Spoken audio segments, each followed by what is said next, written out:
नमो अरहंताणम नमो अरहंताणम नमो अरहंताणम।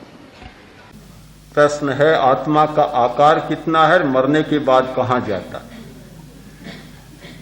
आत्मा का कोई आकार नहीं है, यह आकारातीत है और मरने के बाद कहां जाता है इसे आज जानने की जरूरत नहीं, जिस समय वह आएगा उस समय जान लिया जाएगा।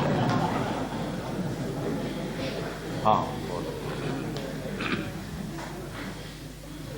कल का भी और आज का भी प्रवचन एक मन में शंका खड़ा करेगा कि जहाँ जहाँ सांसारिक भोग है, सांसारिक विषय, वहाँ आदमी का मन लगता है और बड़ी रुचिपूर्वक जब वो भोग लेता है इंसान, तो उससे विरक्ति और आगे के भोग की कामना।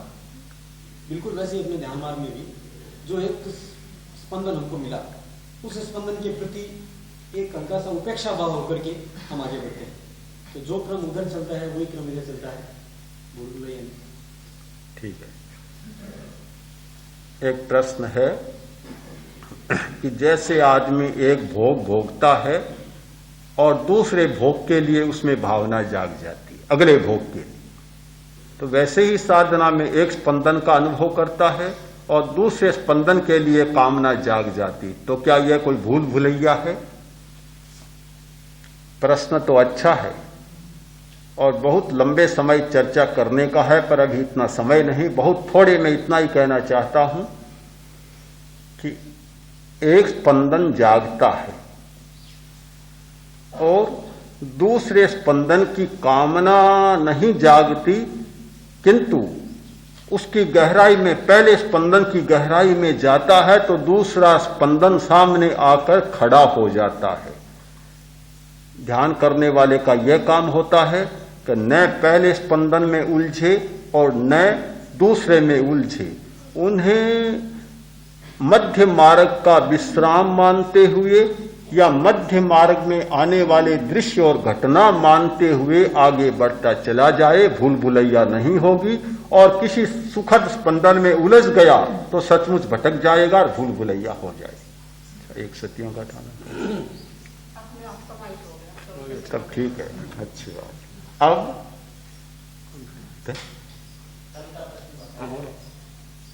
कल आपने फरमाया था कि ग्रंथियों के स्त्राव के कारण से हमारे विचार स्थिर नहीं रह पाते और ध्यानस्थ नहीं हो पाते।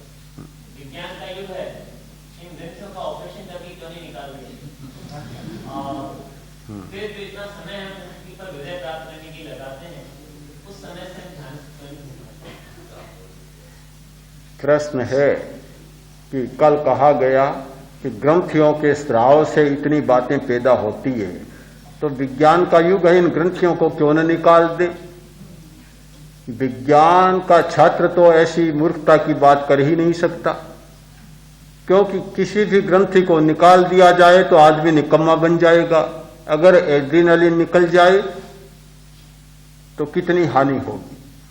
ग्रंथियों को निकालने का मतलब शरीर प्रभावित होता है, मस्तिष्क प्रभावित होता है। ग्रंथियों को निकाला नहीं जा सकता, ग्रंथियों के स्राव को बदला जा सकता है और बदलने की बात वैज्ञानिक भी सोच रहे हैं।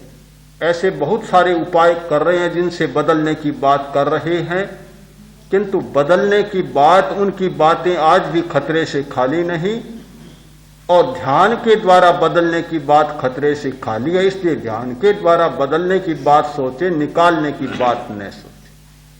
अब आज प्रश्न नहीं है, एक छोटी सी शंका है कि कायोत्सर्ग में आपने फरमाया कि सारा शरीर को शिथिल करे, तो इसकी जो दो तरीके हैं कि एक तो लेट करके, तो उसमें तो वाकई में शरीर शिथिल होता है, सहारा मिलता है उसको जमीन का और सब अंग शिथिल होता है, बशर्ते ही अपनी चेतना जागती रहे तो नींद की आशंका कब रहेगी, लेकिन नींद की आशंका नहीं।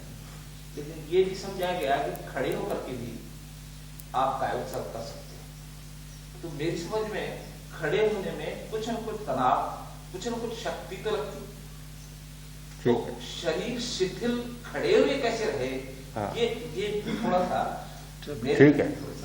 प्रश्न है कि लेटकर तो शरीर को शिथिल किया जा सकता है, कायोत्सर्ग अच्छा होता है, पर खड़े होकर कायोत्सर्ग कैसे किया जा सकता है?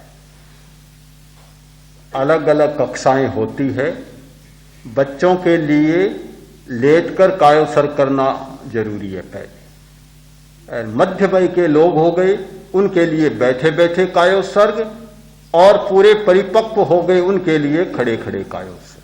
ये भूमिका का भेद है।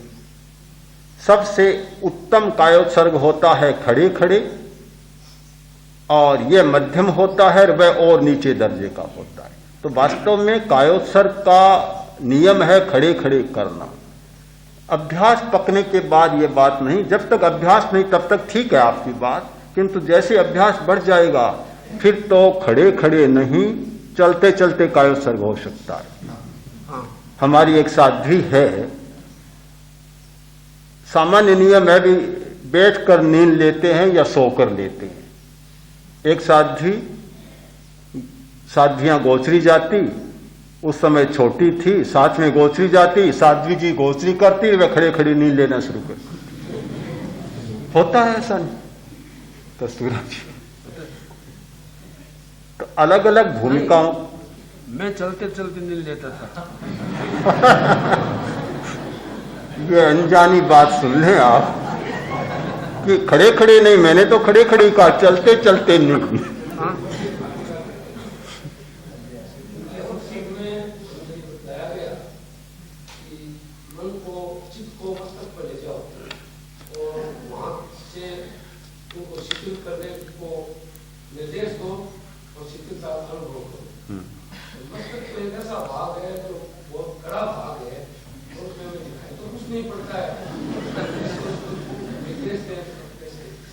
ठीक है।